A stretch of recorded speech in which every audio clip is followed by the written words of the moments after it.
वैदिक युग के दौरान कौन से यज्ञ किए जाते थे? आपके ऑप्शंस हैं, पहला अश्वमेध यज्ञ, दूसरा राजसूय यज्ञ, तीसरा उपरोक्त में से कोई नहीं, चौथा पहला और दूसरा दोनों। आपका समय शुरू होता है अब। 5, 4, 3, 2, 1। आपका सही जवाब है चौथा, यानी कि पहला और दूसरा दोनों।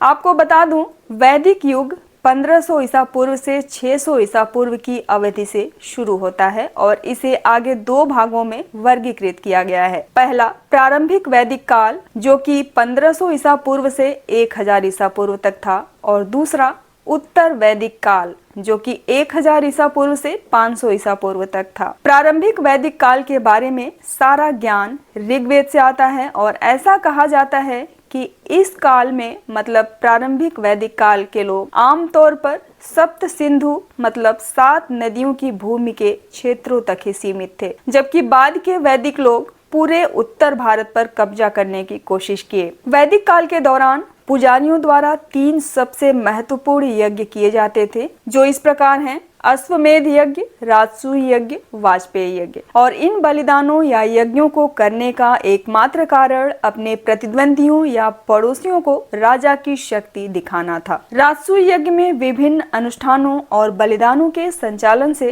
राजा का प्रभाव बढ़ाया गया था और ऐसा कहा जाता है कि इस यज्ञ के संचालन के लिए पुजारी को दिया जाने वाला वेतन 2,40,000 गायों तक था। अश्वमेध यज्ञ में पवित्र घोड़े को 1 वर्ष के लिए राज्य में निर्बाध रूप से चलने के लिए छोड़ दिया जाता था और उस विशेष घोड़े की देखभाल योद्धाओं के एक चुने हुए समूह द्वारा की जाती थी। जिन राज्यों में घोड़ा भटकता था, उनके पास भुगतान करने के 2 विकल्प थे, या श्रद्धांजलि देना या तो युद्ध की तैयारी करना। अब आते हैं वाजपेयी यज्ञ पर, जो कि पशुओं की हत्या के साथ साथ एक प्रकार का सोम यज्ञ भी था।